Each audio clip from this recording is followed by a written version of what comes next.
Assalamualaikum warahmatullahi wabarakatuh. Waalaikumsalam warahmatullahi wabarakatuh. Bismillahirrahmanirrahim. Alhamdulillahi rabbil alamin.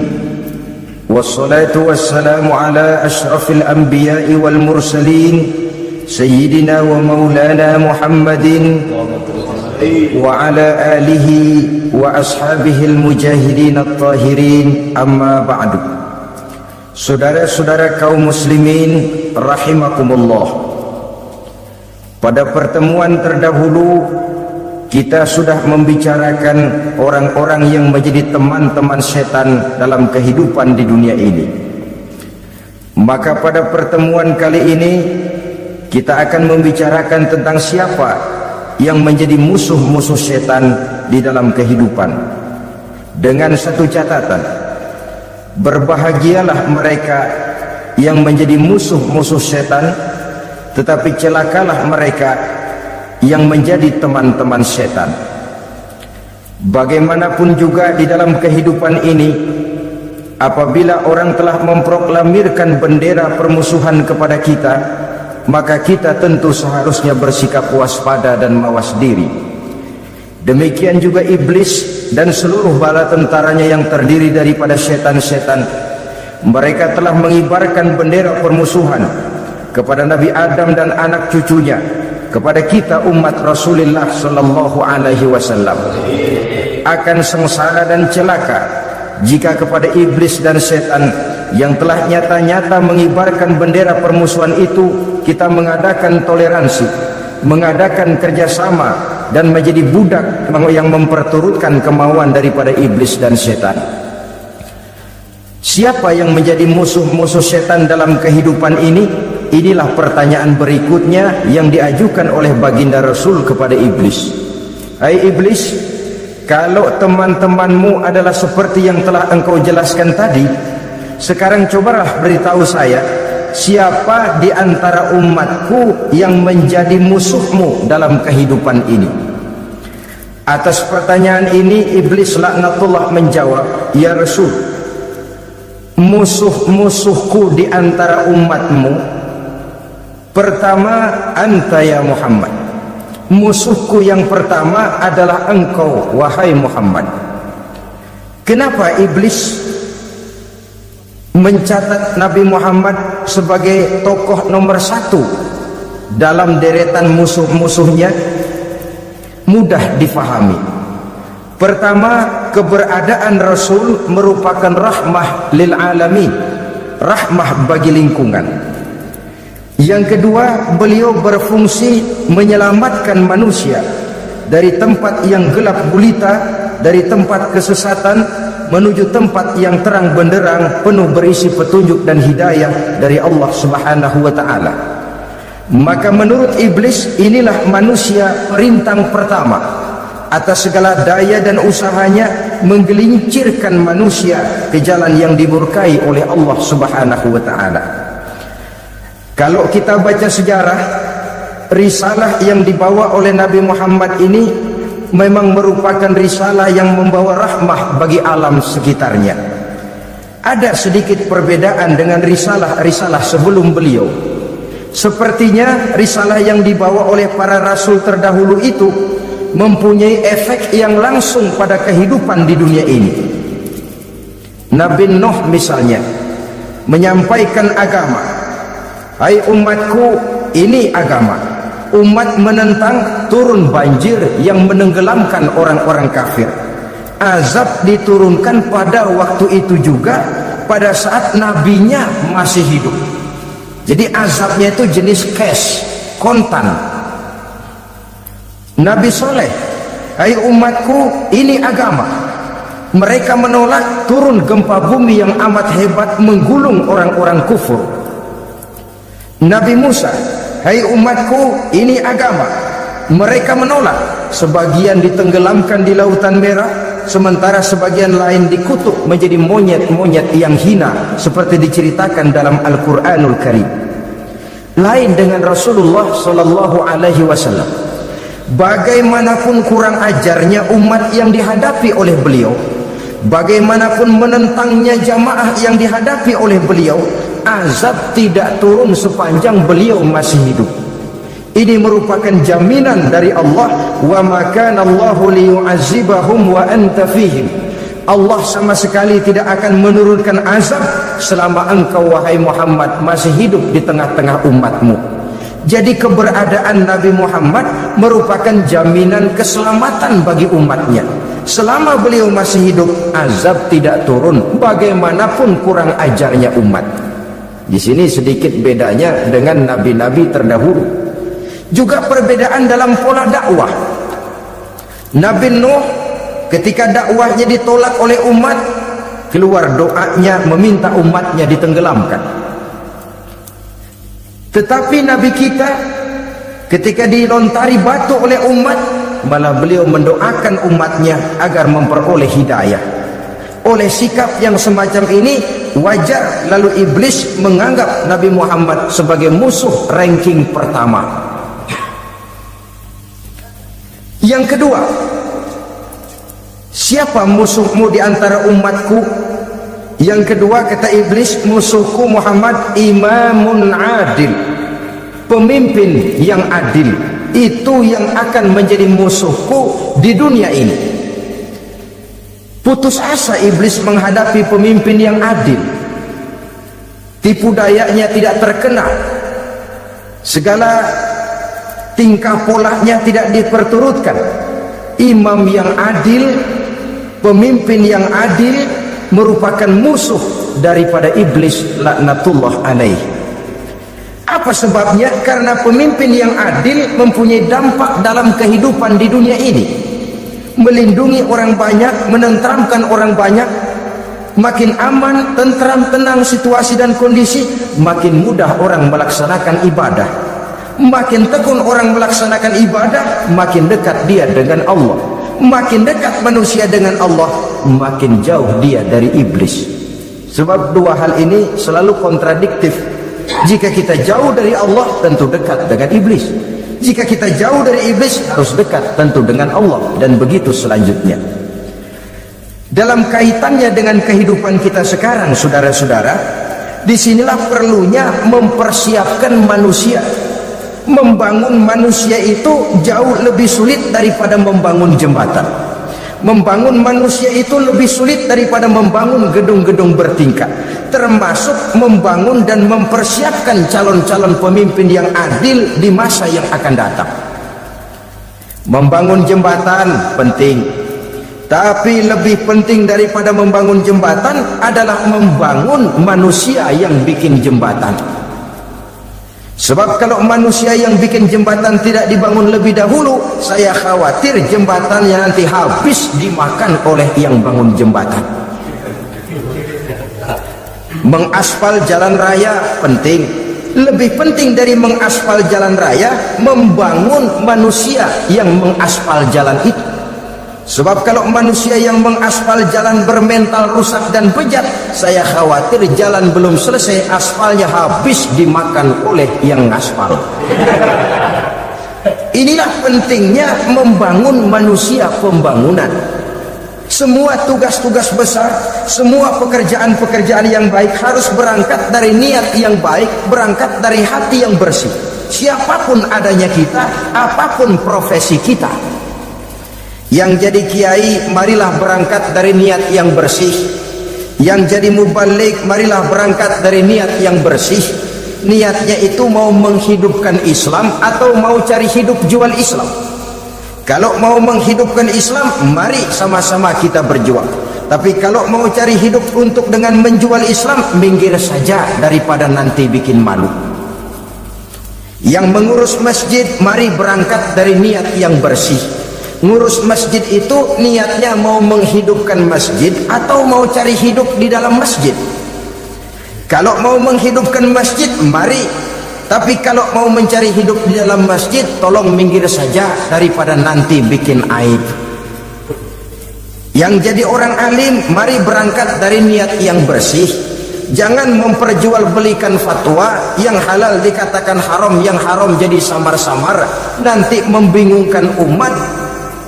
berangkat dari niat yang bersih, membangun manusia pembangunan. Ini barangkali istilah yang lebih kena.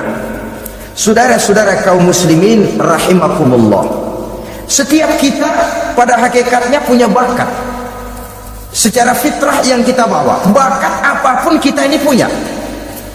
Saudara punya bakat jadi pemimpin, saudara pun punya bakat jadi pengkhianat. Saudara punya bakat jadi orang soleh, saudara juga punya bakat jadi orang salah.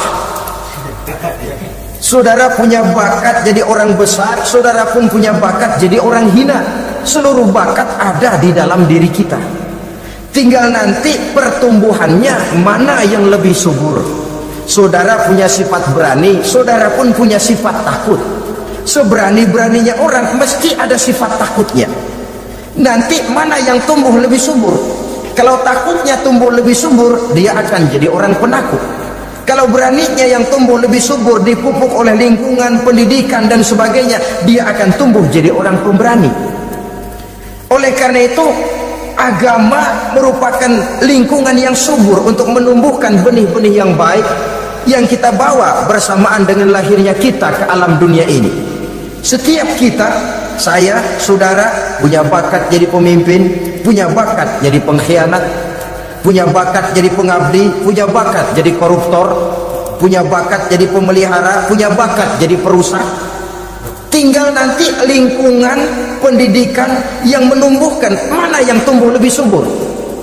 Kalau lingkungan saudara lingkungan maling, maka sifat pengkhianat akan tumbuh lebih subur. Kalau nanti saudara jadi pemimpin, insya Allah korupsi.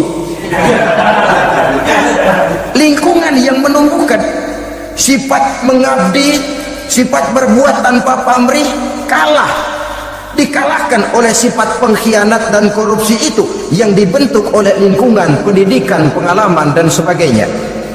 Oleh karena itu, secara dini agama menanamkan, menyuburkan fitrah-fitrah yang baik yang kita bawa bersamaan dengan hadirnya kita dalam kehidupan ini.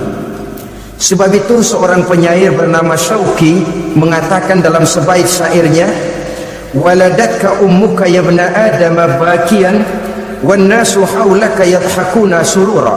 Hai manusia, pada saat kamu dilahirkan kamu menangis dan orang lain di sekelilingmu ketawa. Kakek senyum dapat cucu baru, paman gembira dapat keponakan baru, sementara kita yang lahir menangis. Betul apa benar? Apa ada saudara yang begitu dilahirkan terus nyengir? Saya kira kabur dukunnya itu. Setiap kamu hai manusia lahir dalam keadaan menangis, orang sekelilingmu tertawa. Karena itu katakan kepada mereka yang senyum di sekelilingmu, hai manusia, pada saat saya dilahirkan saya menangis dan kamu semua tertawa. Baik manusia, tapi nanti pada satu saat harus terjadi kebalikannya.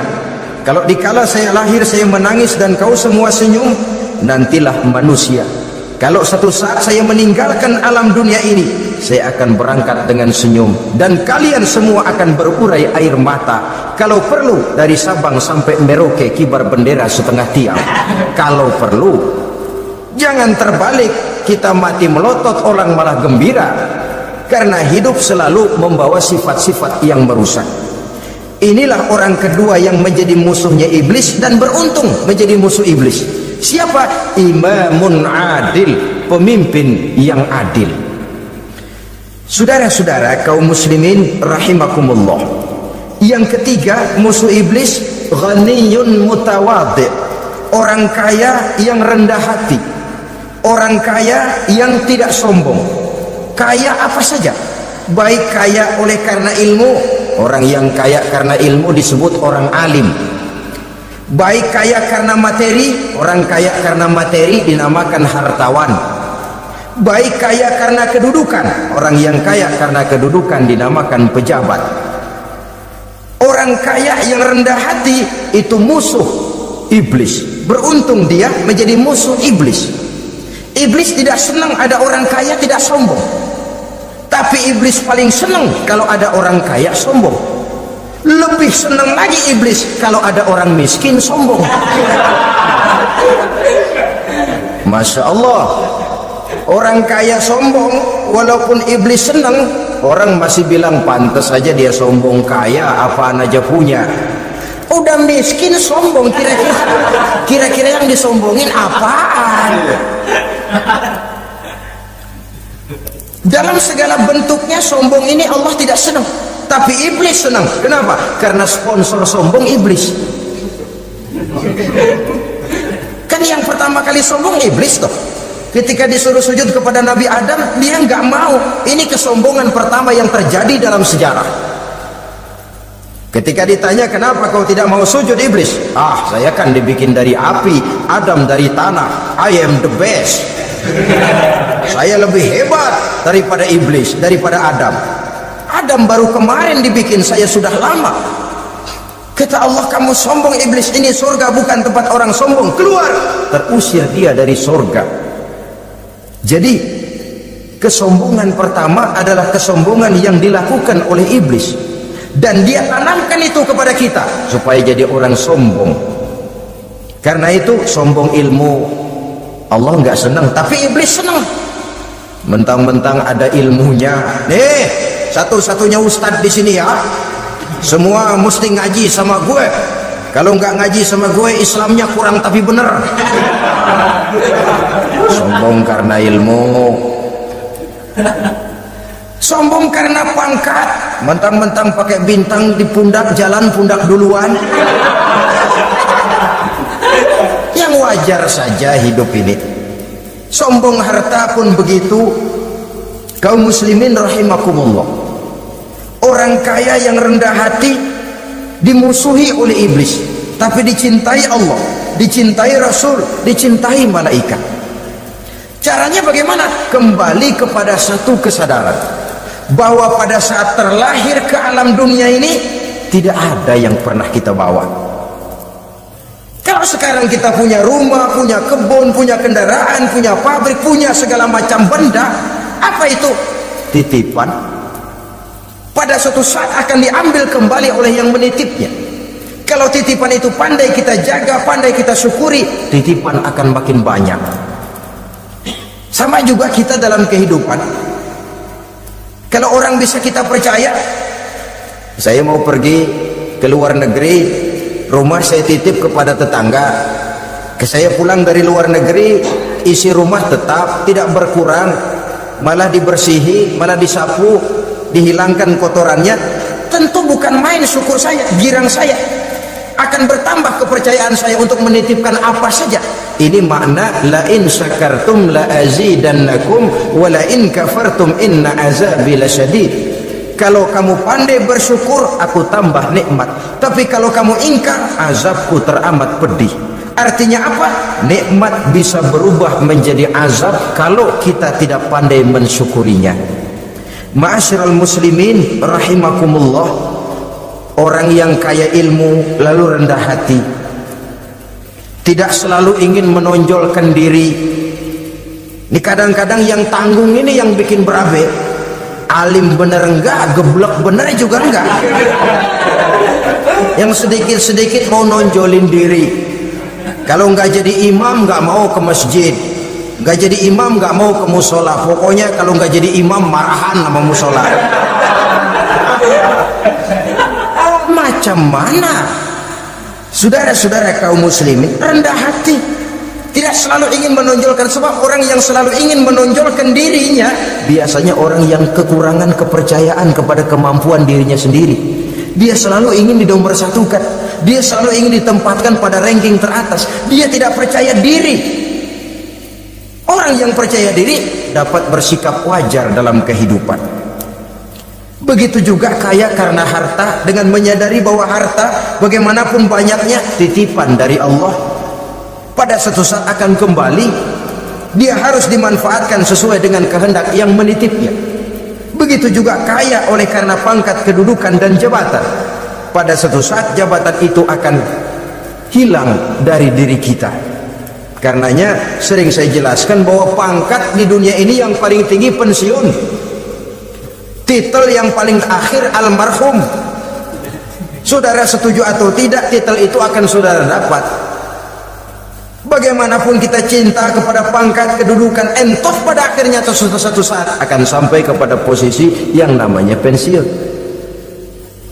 Kalau sadarlah kita kepada pemikiran ke arah sana, maka untuk mencapai kekayaan, baik kekayaan harta, kekayaan kedudukan, tidak lalu menghalalkan segala cara untuk mencapai tujuan, tapi dibatasi oleh norma dan kaedah yang harus dia taati, baik kaedah agama maupun kaedah bernegara. Inilah orang ketiga yang menjadi musuhnya iblis, orang kaya yang rendah hati, orang kaya yang tidak sombong. Yang keempat, saudara-saudara, tajirun shadiq, pedagang, pengusaha yang jujur. Iblis gedek betul,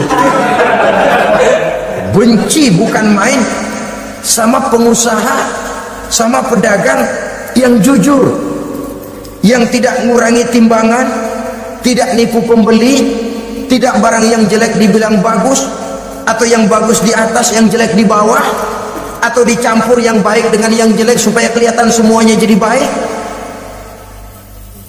Semua orang ingin untung, tidak ada kecuali siapapun orangnya, dan itu wajar. Setiap manusia ingin mendapat keuntungan, kalau perlu dengan modal minimal mencapai keuntungan maksimal, seperti yang diajarkan oleh teori ekonomi. Itu kan yang namanya produktif kan. Satu usaha dinamakan produktif, bagaimana kita mengeluarkan modal minimal bisa mencapai keuntungan maksimal. Silakan. Bahwa manusia ingin untung itu insting, naluri, fitrah, tidak ada orang yang mau rugi.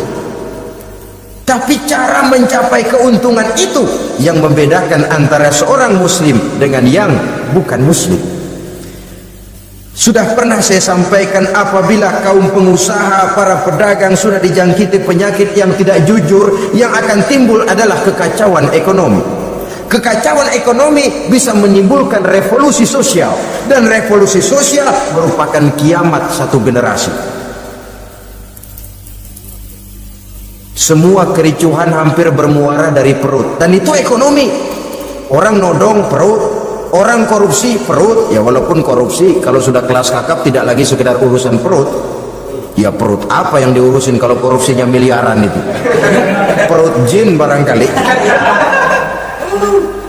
Saudara-saudara kaum muslimin rahimakumullah, oleh karena itu pedagang yang jujur, pengusaha yang jujur ini merupakan musuh iblis. Iblis tidak senang kalau ada pengusaha yang jujur, iblis tidak senang kalau ada pedagang yang jujur. Tapi iblis akan tepuk tangan kalau pedagang sudah selingkuh, kalau pengusaha sudah nipu. Ada orang bilang, sekarang mah kalau jujur-jujur benar nggak makan apa-apa dong kita. Sebab katanya jangan lagi nyari yang halal, sekarang ini yang haram aja seret. Rupanya sering masang undian nggak pernah kena. Lalu bilang jangan yang halal, yang haram aja nggak kena katanya. Sebenarnya bukan itu masalahnya, saudara-saudara, bukan itu masalahnya. Masalahnya ialah bahwa kejujuran membawa keberkahan. Ini kalau kita berpikir dengan kacamata agama, keberkahan merupakan sumber ketenangan,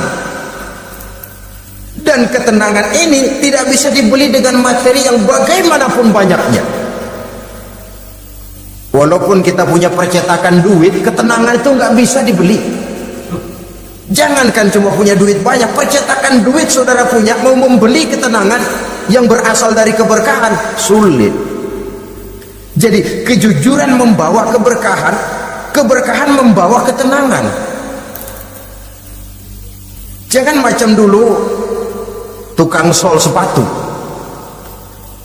ditanya oleh temannya, bang ngesol satu hari dapat berapa? 200 rupiah. Sembayang enggak? Enggak. Islam kalau Islam kata temannya, sembayang dah, kali aja besok dapat rezeki lebih banyak. Yang benar, iya, kalau orang sholat itu Allah dekat, nanti rezekinya ditambah. Beneran? Bener.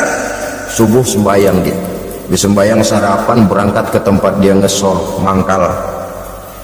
Dari pagi sampai jam 11 belum ada juga yang ngesol. Mulai bimbang hatinya.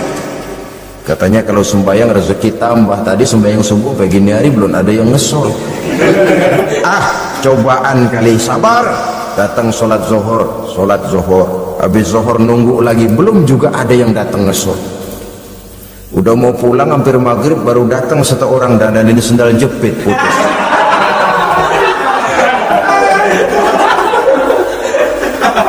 Sudah bayar 25 rupiah, pulang dia si tukang sol ini, ketemu sama temennya yang nyuruh sholat tadi. Ditanya, bagaimana penghasilan ini hari? Apa dijawab? Gua kapok deh sembahyang.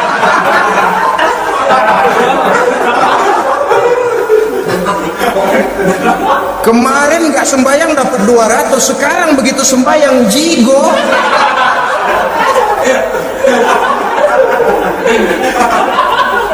Dia tidak sadar bahwa dengan dari kacamata agama 25 rupiah yang membawa berkah jauh lebih baik ketimbang 200 uang panas. Dari kacamata agama 25 rupiah yang membawa berkah lebih baik daripada 200 rupiah tapi panas. Sebab panas menjauhkan kita dari ketenangan. Itulah sebabnya maka pedagang yang jujur, pengusaha yang jujur menjadi musuh setan dan beruntung. Sekarang jadi pengusaha jujur-jujur nggak dapat proyek, Pak, kalau nggak bisa semir semur. Padahal agama sudah menjelaskan ar-rashi wal murtashi finnar. Orang yang nyogok dan orang yang disogok dua-duanya neraka.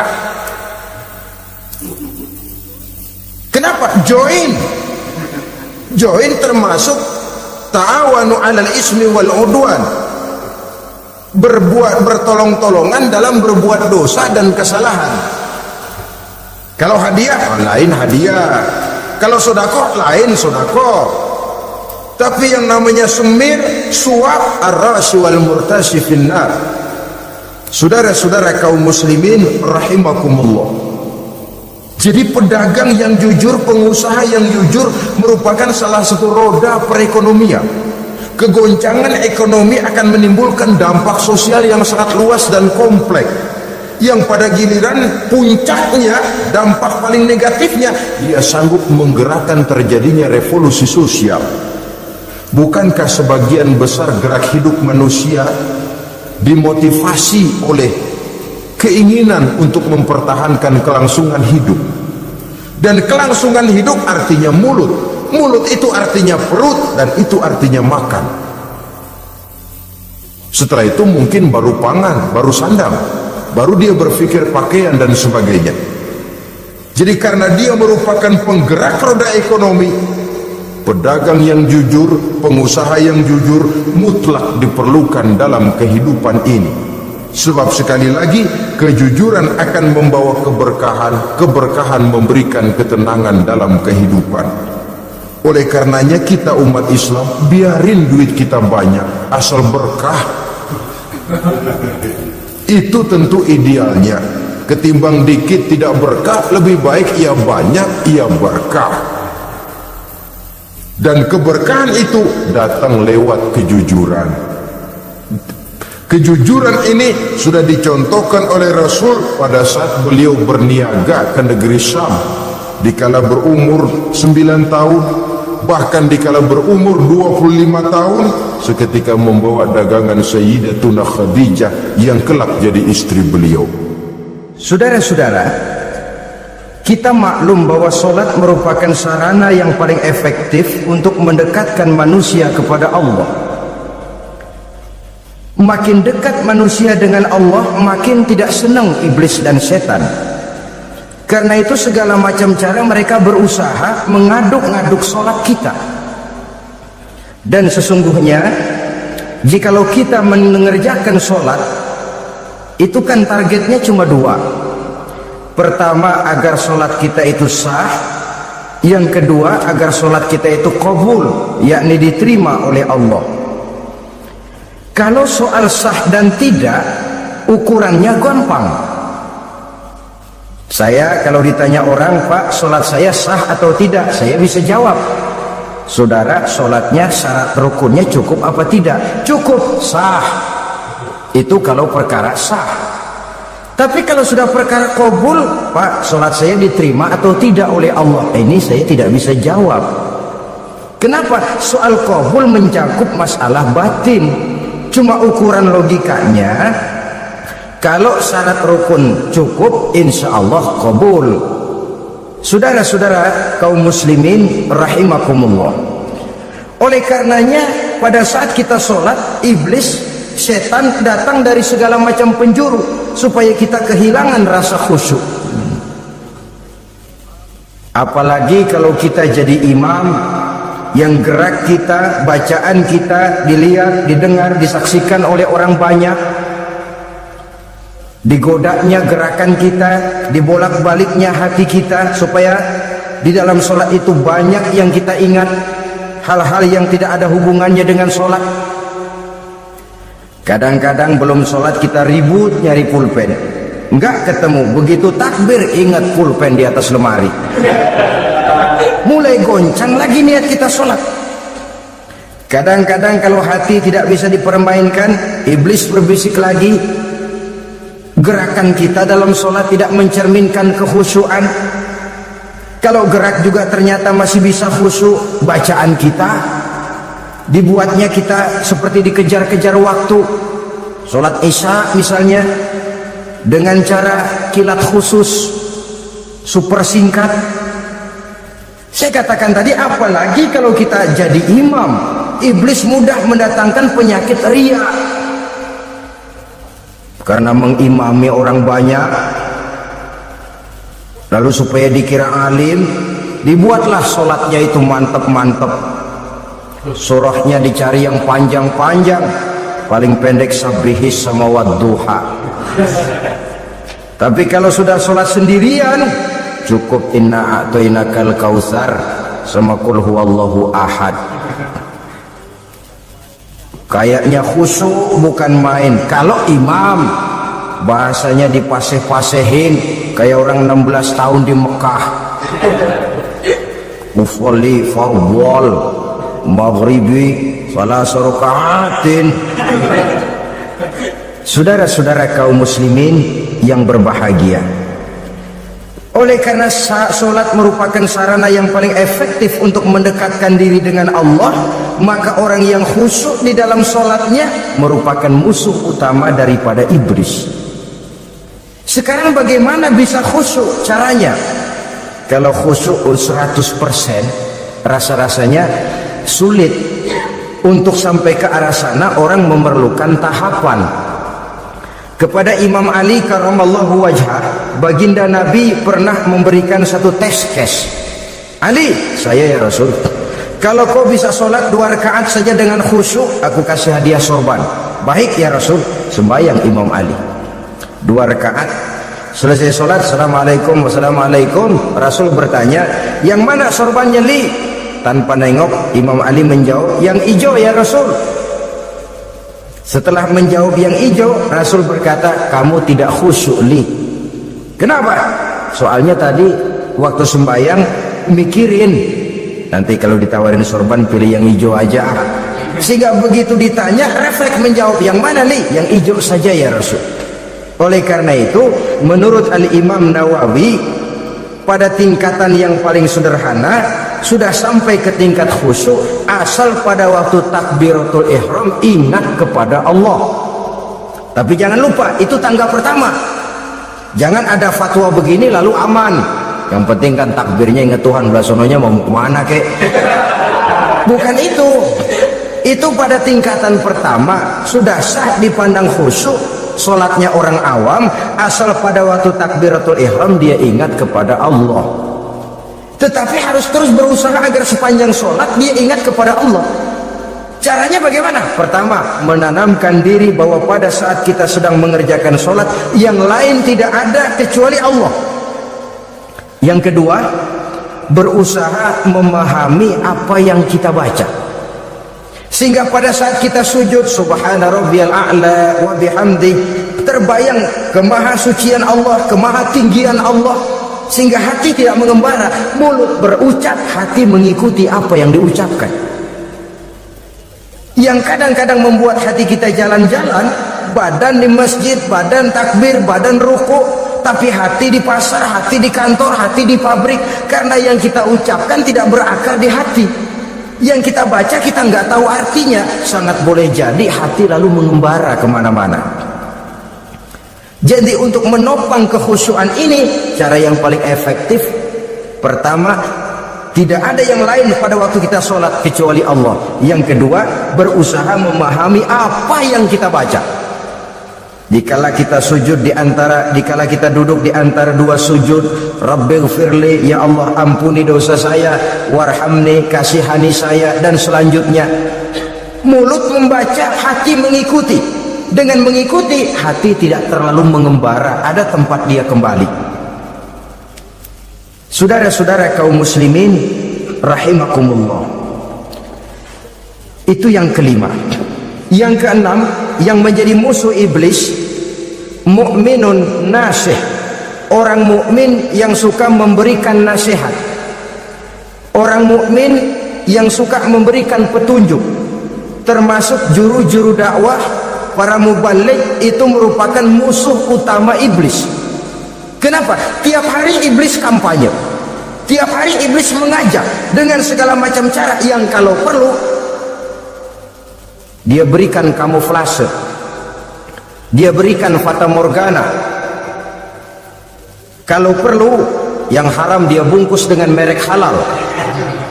Kalau perlu kejahatan dia bungkus dengan baju kebajikan. Istilahnya racun diberi merek madu. Dan itu wajar. Cuma kita tentu harus punya filter, daya saring positif agar tidak salah pilih. Karena iblis ini pintar betul. Kalau kita khusyuk dalam sholat, dia tanamkan kepada kita misalnya seperti tadi itu, sholatmu memang hebat, khusyuk, di kampung ini tidak ada orang yang sholatnya seperti kamu. Tertanam itu dalam hati kita, timbul ujub. Akhirnya iya, gue lihat dia di kampung ini kagak ada yang sembahyang kayak gua. Nah, sudah masuk iblis. Jadi dia pandai mengikuti gerak hati dan irama denyut jantung manusia ini. Kemana kecenderungan manusia, ke situ dia masuk. Pendeknya iblis itu ibarat tukang joget, dia ngerti bener irama kendang. Saudara-saudara kaum muslimin rahimakumullah, termasuk juru-juru dakwah, para mubaligh, orang yang suka memberikan nasihat ini, mereka memberikan filter kepada umat, kepada jamaah, jangan sampai salah pilih. Dan iblis menyesatkan kita supaya kita salah pilih. Satu contoh ringan, kalau di depan saudara ada dua buah gelas, yang segelas isinya jamu, yang segelas sirup, kira-kira saudara minum yang mana? Jamu. Jamu apa sirup? Sirup apa jamu? Orang yang pikirannya panjang, dia pasti minum jamu. Pahit memang, getir memang, tapi besok badan sehat, tenaga kuat, gairah kerja ada, kreativitas timbul, semangat menghadapi kehidupan tumbuh. Orang mukmin, orang yang berpandangan jauh ke depan, pandangannya panjang. Panjang kemana? Tidak cuma ke dunia, sampai juga dia memandang ke alam barzakh, ke akhirat. Sholat itu jamu, pahit. Ngaji, hadir di majelis taklim itu jamu, pahit. Sedekah jamu, pahit. Mengeluarkan uang untuk kepentingan orang lain, enak aja minta sumbangan, datang-datang yang nyari peras keringat banding tulang gue, lu datang-datang mau minta. Yang enak ngumpulin harta lalu bakhil bin pelit alias medit, itu jamu. Saudara hadirin yang saya muliakan, sedekah jamu pahit, puasa jamu pahit, jihad jamu pahit. Tapi nanti begitu kita meninggalkan dunia, masuk ke alam barzakh, apalagi pindah ke akhirat, baru terasa, oh nikmatnya dulu kemarin itu minum jamu, sekarang badan sehat, tenaga kuat, kerja semangat. Nikmatnya dulu saya waktu di dunia sholat, rajin ngaji, suka sodako, suka menolong orang. Sekarang terasa manfaatnya. Begitu saya berada di alam barzakh, apalagi sudah dibangkitkan di padang mahsyar di akhirat nanti, terasa seluruh kebajikan yang saya kerjakan. Nah, orang yang berpikir jangka pendek cuma ngelihat yang ada di depan hidungnya saja. Ngapain minum jamu getir, sirup nih manis, dia minum, dia ambil sirup minum, manis memang pada waktu minum, tapi besok bibir jontor. Meninggalkan perintah Allah, sirup itu manis. Tidak sholat, manis. Tidak bayar zakat, sirup manis. Tidak mau puasa, sirup manis. Manis sekarang, tapi nanti besok begitu masuk ke alam barzah, begitu dibangkitkan di padang mahsyar di akhirat nanti, merintih kita menahan penyesalan yang sudah tidak ada artinya lagi. Sampai-sampai penduduk mahsyar itu ada yang berkata, diceritakan dalam Quran, ya laitani kuntu turaba, wahai celaka, kenapa kita nggak jadi tanah saja. Menyesali kejadiannya. Andai kata mereka bisa kembali ke hidup di dunia lagi, mereka akan minta kejadian yang kedua untuk berbuat baik. Tapi tentu sudah penyesalan yang tidak ada gunanya lagi. Maka saudara-saudara, emang cuman jalan duluan kecebur di sumur yang nyesel duluan. Ada orang jalan yang paling depan kecebur di sumur, itu tuh nyesel duluan katanya. Nyesel duluan. Yang lain mesti nyeselnya belakangan. Saudara hadirin yang saya muliakan, nah, orang yang suka memberikan nasihat kepada orang lain dimusuhi iblis. Kenapa? Tentu nasihat yang membawa kebaikan. Iblis nggak senang betul itu. Kita nasihatin teman, udah berhenti dah, jangan pada mabuk lagi. Iblis gergetan bener. Ini orang dilarang lagi. Kita nasihati teman, udah jangan masang-masang lagi dah, nggak bakalan kena, dikebohongin. Nggak ada orang jadi kaya masang judi, bangkrut malah loh. Ini kan termasuk tipu daya iblis, judi dinamain sumbangan. Itu sama saja itu madu, racun mereknya madu. Judi dinamain sumbangan. Di belakang beca pada nyumbang. Kayak orang kaya lagunya.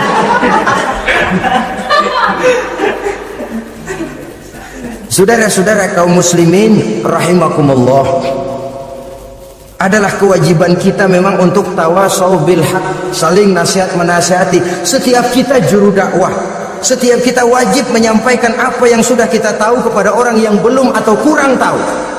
Saudara yang bisa bismillah wajib mendakwahkan bismillah itu kepada orang yang belum tahu bismillah. Saudara bisa Fatihah harus menyampaikan itu kepada orang yang belum bisa Fatihah. Persetan dengan orang lain. Apalagi yang cuma kerjanya ngeritik saja, lo baru bisa Fatihah doang udah ngajar. Biar aja yang diajarin gak bisa Fatihah kok. Apa masalahnya pemerataan di bidang keilmuan? Sebab memang biasa penonton itu selalu lebih pandai menilai, kayaknya lebih pintar dari yang main. Sama saja orang nonton bola ngomel melulu, padahal dia sendiri belum tentu bisa main. Dengerin orang pidato pun begitu, monten bisa. Wah, kalau dia yang pidato 1 jam kayak semenit. Tapi kalau si Ano tuh kita udah pegel belum juga mau berhenti. Monten bisa, coba dia suruh pidato udah 1/4 jam masih ama badu. Apa mau dibilang ama badu? Yang ketujuh, yang menjadi musuhnya iblis, taibun sabitun ala taubatihi, orang yang bertaubat dan tetap di atas taubatnya. Secara jujur, tidak ada manusia yang tidak punya salah, dan orang yang baik memang bukan orang yang tidak punya salah, karena tidak ada orang yang tidak punya salah. Orang yang baik adalah orang yang apabila melakukan kesalahan dia segera sadar, dijadikannya itu sebagai pelajaran untuk tidak diulanginya lagi pada masa yang akan datang. Biasanya kita menghakimi orang pintar, kita nggak merasa bahwa kita juga punya kesalahan. Kalau kita ngelihat maling ayam kita teriak, padahal kita nyolong kambing. Lebih besar dari si maling ayam, merasa diri lebih benar dari yang lain, padahal kita lebih kotor dan lebih jelek. Hilang sifat introspeksinya. Yang kita musuhi, yang kita caci maki, tahu-tahu kita sendiri yang melakukannya. Saudara-saudara kaum muslimin, orang yang bertaubat dan tetap dalam taubatnya stabil, itu musuh iblis. Apa ada orang yang taubatnya nggak tetap? Ada, yang istilah kita taubat sambal namanya. Kalau dia makan sambal kepedesan, taubat makan sambal. Besok mau makan kagak ada sambal, ngomel, mana sambal? Kemarin udah taubat, sekarang mana sambal? Ini taubat yang namanya taubat sambal. Istighfar, istighfar, nyolong lagi, istighfar lagi, besok nyolong lagi, istighfar lagi. Itu taubat yang tidak tetap namanya. Allah Maha Pengasih dan Penyayang dengan segala kebesarannya. Ia akan memaafkan segala perbuatan yang bersifat salah dari hamba-hambanya. Cuma manusia kadang-kadang yang tidak mau memaafkan dirinya sendiri. Amat dungu manusia macam ini, membiarkan dirinya hanyut berlarut dalam lembah dosa, sementara dia diberikan umur tidak digunakannya untuk bertaubat. Innallaha yaqbalu taubatal abdi ma lam yugharghir. Allah senantiasa akan menerima taubat seorang hamba sepanjang nafasnya belum sampai di tenggorokan. Kalau nafas sudah sampai di tenggorokan baru berniat taubat, kasih terlambat. Kayak Fir'aun. Fir'aun itu begitu ditenggelamkan di lautan merah, udah cengap-cengap mau mampus, baru ngomong dalam sekaratnya, amantu bi Rabbi Musa wa Harun. Kalau begini mah saya juga percaya sama Tuhannya Musa. Udah sekarat baru mau taubat, malaikat maut gemes banget, dilelepin, mati.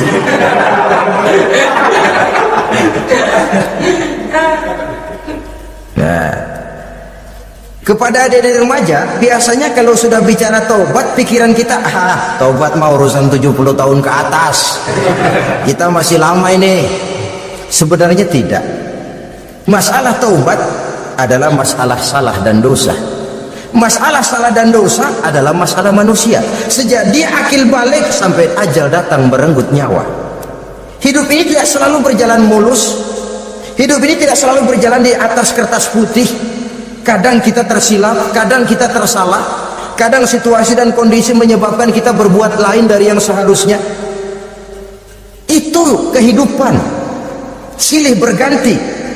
Oleh karenanya pesan Nabi, wa atbi'i sayyi'atal hasanah, perbuatan salah ikuti dengan kebajikan, dosa iringi dengan taubat. Jangan nunggu, saya untuk taubat takut nanti bikin lagi. Nah, ini namanya punya harapan mau bikin lagi. Nanti aja dah kalau tua-tuaan. Saudara, kalau dosa itu ditumpuk, itu sama saja kotoran yang menodai hati. Kalau kotoran nggak rajin kita bersihin, dia akan berkarat. Dan kalau sudah berkarat, sudah sulit untuk dibersihkan. Itu makna ungkapan Imamul Ghazali, hati manusia sebening kaca. Lapisan dosa yang dia kerjakan adalah debu yang menutupi jernihnya kaca. Orang yang bersih dari dosa, dekat dengan Allah, hatinya jernih seperti kaca. Dari hati yang jernih, radarnya kontak kepada Allah, sinyalnya nyambung, channelnya itu, getarannya hebat. Wajar kalau lalu dia bisa tahu apa yang besok akan terjadi, diberitahu oleh Allah. Yang namanya ilmu laduni itu, ilmu yang ditransfer langsung oleh Allah karena kebersihan hatinya. Mana ada orang nggak belajar bisa pintar? Iya, kalau hatinya butak emang nggak ada. Tapi kalau Allah mau berberangkat dari hati yang bersih, yang kontaknya nyambung kepada Allah, hati itu seperti kaca, kata Imam Ghazali. Dosa yang kita lakukan adalah debu. Kalau debu sedikit datang kita lap, datang lagi kita bersihin, datang lagi kita bersihin, insya Allah nggak sampai jadi noda di atas kaca itu. Tapi kalau nunggu debu itu sampai bertumpuk, besok aja ngelapnya dah, besok aja ngebersihinnya, bertumpuk dia, sulit membersihkannya. Walaupun kena, nodanya tentu tertinggal di atas kaca itu. Karena itu dalam kehidupan remaja misalnya, pemuda misalnya, kita tidak bisa menolak mode, tidak bisa menolak musim. modenya disco, modenya breakdance, modenya joget, modenya jaipongan, mode pada waktunya habis, ya habis. Tapi bagaimanapun dia akan punya dampak, memberikan bekas dalam membentuk kepribadian. Dan ini efek yang tidak kita inginkan. Efeknya bukan modenya itu. Jadi oleh karenanya saudara-saudara, masalah taubat bukan masalah 70 tahun ke atas, tapi masalah manusia sejak dia akil balik sampai ajal datang merenggut nyawa. Sepanjang nafas belum sampai di kerongkongan, Allah akan menerima taubat seorang hamba. Bahkan dalam hadis qudsi Allah menyatakan, "Lau amiltumul khotoya hatta mala'atis sama thumma nadimtum fataballahu alaikum." Kalaupun kamu berbuat dosa sampai penuh langit dengan dosamu, kemudian kamu bertaubat dan menyesal, Allah pasti akan menerima taubatmu. Jadi orang yang taubat dengan sebenarnya dan tetap dalam taubatnya itu musuh iblis. Tapi orang yang taubatnya angin-anginan, iblis demen banget. Dari sembahyang, besok mabok, besoknya lagi nyolong, besoknya lagi zina, besok taubat lagi. Kata iblis, surat iya lo gocet dah Tuhan.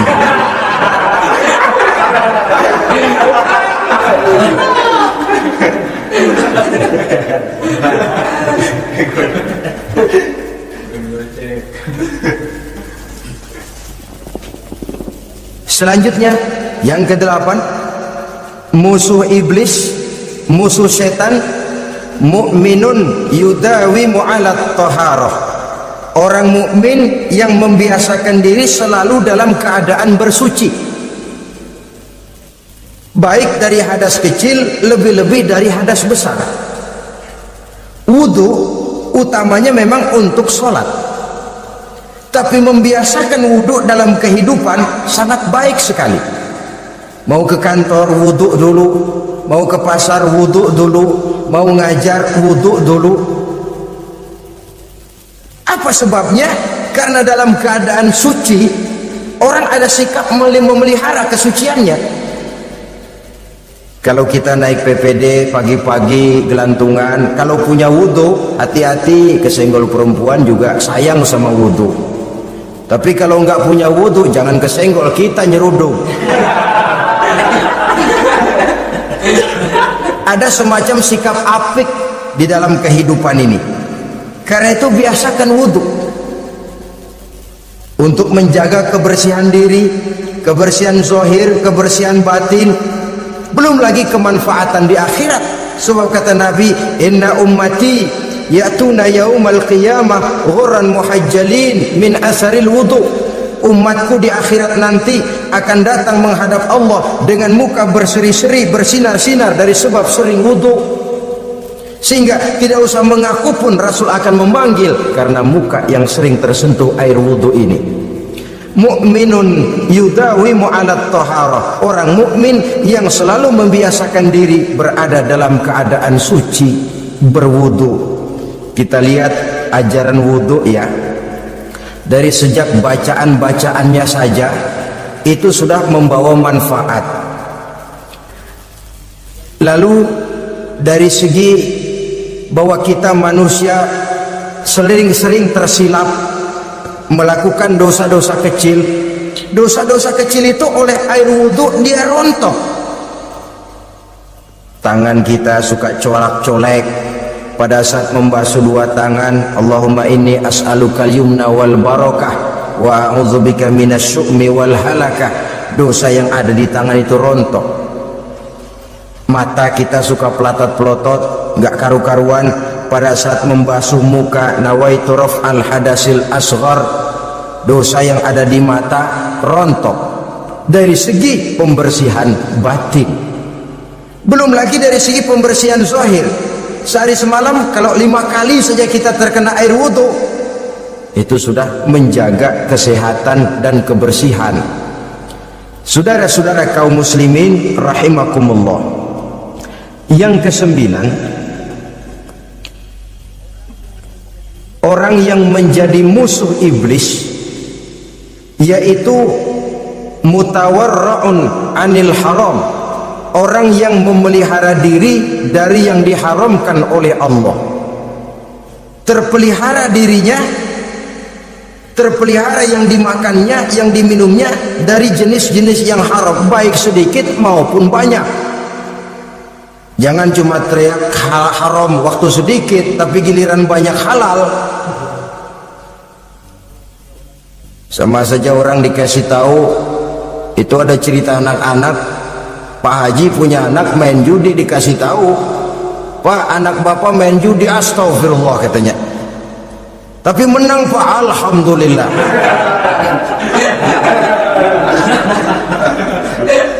Ini kan sama saja, giliran sedikit dibilang haram karena dia nggak dapat jatah, begitu dapat banyak dan dia kecipratan jadi halal. Yang sedikit halal haram, banyaknya pun juga haram, yang banyaknya haram, sedikitnya juga haram. Ada orang bilang minuman keras kalau nggak mabukkan nggak haram. Yang memabukkan banyaknya sedikitnya tetap saja haram. Ma askaro kasiruhu faqaliluhu haramun. Apa yang banyak menyebabkan jadi mabuk, sedikitnya pun juga haram.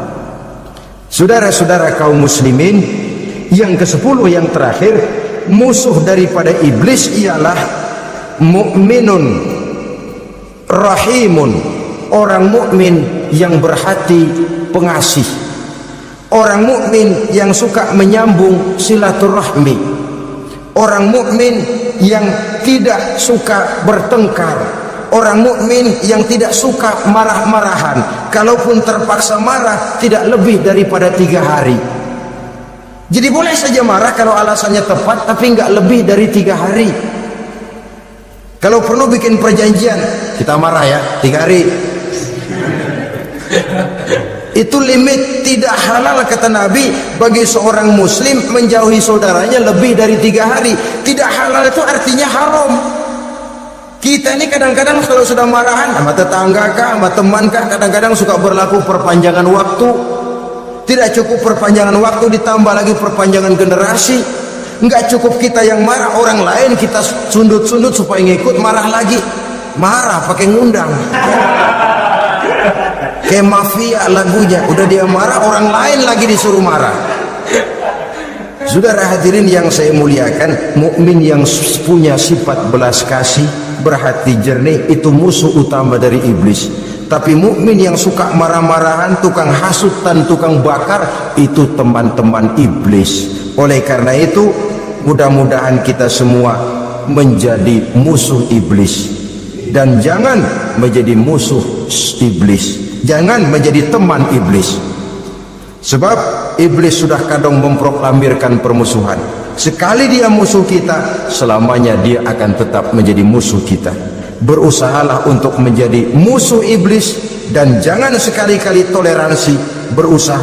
Jangan berusaha menjadi teman iblis.